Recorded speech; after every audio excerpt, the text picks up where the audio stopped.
guys, welcome to another video. I'm getting into the Christmas spirit. It's one more week till Christmas and I thought I'd do like a little product review. So the product I'm going to be reviewing is the Belle Calligraphy set that my friend got me for my birthday. She actually bought this for me a couple months ago and I just haven't had time to open it yet. I think a calligraphy set is such a good idea if you're like stuck for Christmas ideas of like what to buy your friends that are creative or sort of want to get into creative things, and it's not as scary as drawing, which I know some people might find drawing scary. Anyway, so let's get into this. I'm just going to open it. So it was birthday present, so it's a little birthday card that I'm keeping because it's such a sweet one. So this is what comes in the box.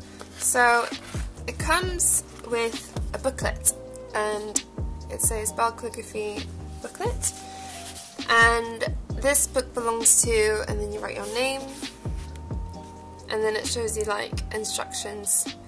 I think this is geared towards very beginners, so just a couple of instructions, how to get started. It teaches you the basics, how to do the S shape and the O shape, and then the flourishes, I think that's what they're called, and things like that. And then here it has like a letter guide, so you can practice writing letters.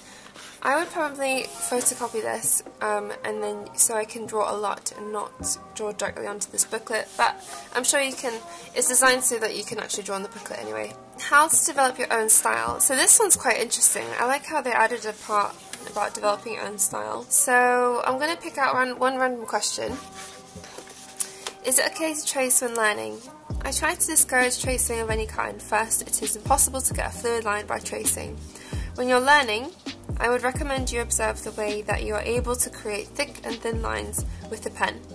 You should get used to forming the strokes on your own, and tracing will hinder this process. So yeah, I agree with that, because with my like little knowledge and experience about hand lettering, it is really hard to trace over things because you really can't see, and also the paper quality.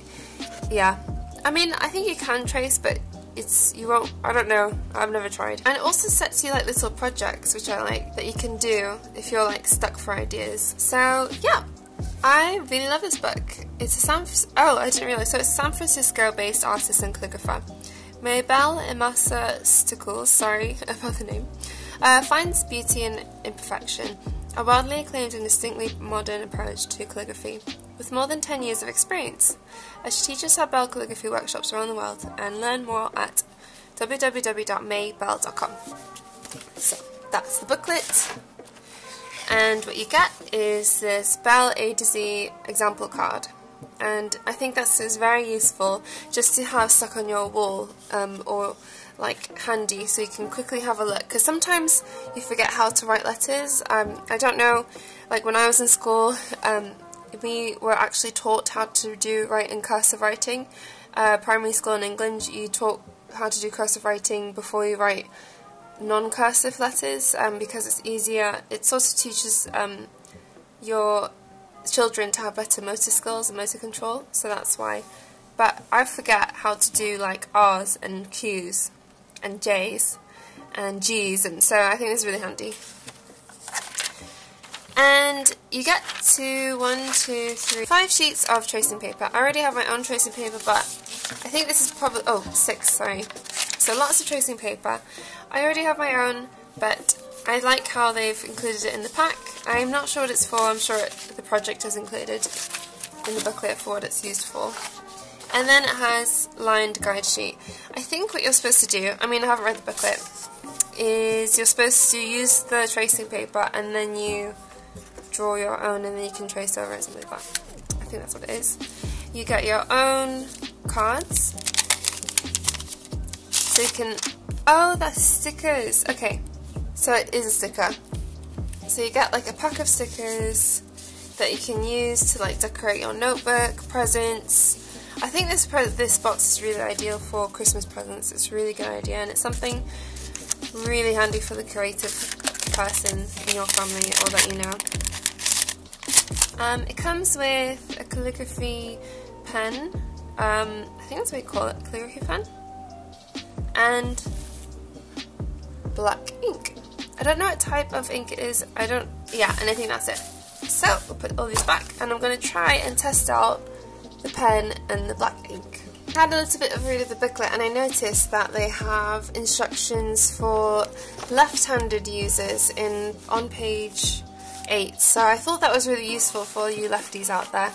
And also the black ink is actually similar texture to sumie ink, which is a Japanese style of ink. I actually have a bottle of sumie ink somewhere on my desk somewhere, but I'll do a video of that later. And yeah, so let's try. So I looked at the booklet, and it says to first practice drawing straight lines, circles and S shapes. So that seems pretty normal. I'm going to show you how it compares to a normal, I think a standard calligraphy pen. Sorry that the nib on this is very, very rusted. It's actually the Zebra, or I forgot, Zebra G pen. Zebra G. Sorry. And this one, I need to take it out. I'll try not to stab myself. It's the, this is the Nico pen, Nico G, and I think it's the Zebra G, I'm not sure, but this was a Japanese brand of nib. And yeah, and the handle is just like a standard oblique handle, and this is the same one, but very rusty because I was really lazy and I didn't clean the nib properly. So this is what can happen to your nib if you don't clean it properly. So the nib with this one, it's very different. It looks a bit more traditional than this one here, but I think a lot of modern calligraphers use this one, whereas this one is more like, seems a bit more traditional. I've never tried to use this sort of shape before, so we'll see how it goes. So I'm using this one first, and I'm just dipping it into my ink, the whole thing. So I've just done it halfway, I think that's how you do it, and I'm just going to draw some O's.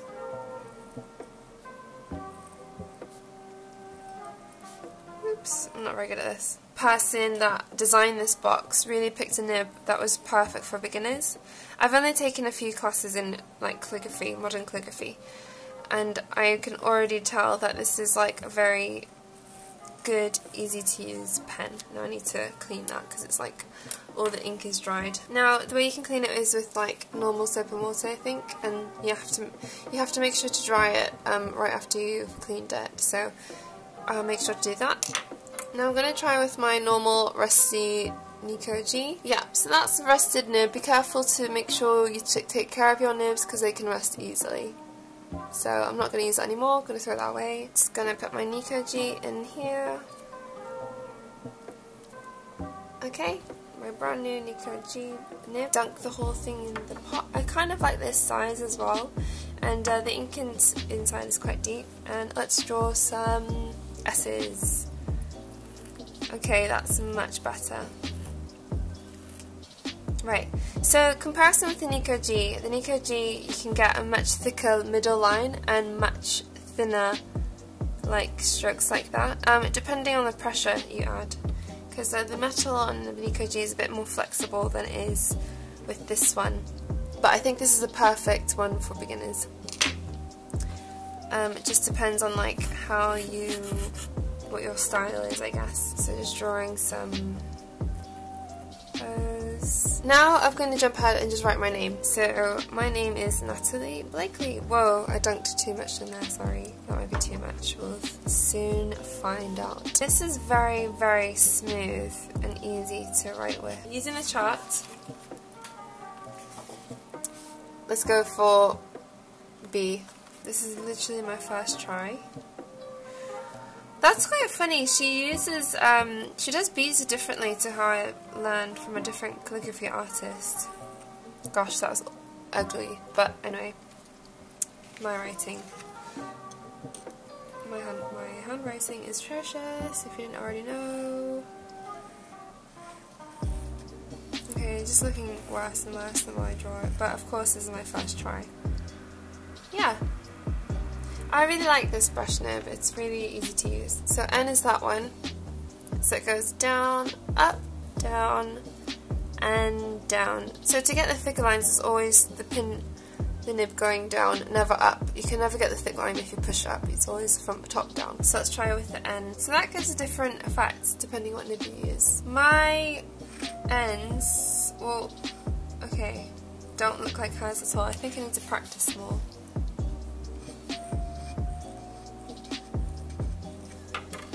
Woohoo! I think this is really, really fun. Okay, I'm going to stop now because my hand's getting tired. Thank you so much for watching. I really enjoyed making this video and I want to do more product review videos. Hopefully doing more Japanese product reviews because those are the type of things I like to do. Anyway, thank you so much for watching. Remember to click the like button if you enjoyed this video and to leave a comment so I know that you exist. Leave a comment if you'd like. And yeah, see you in the next video. Bye!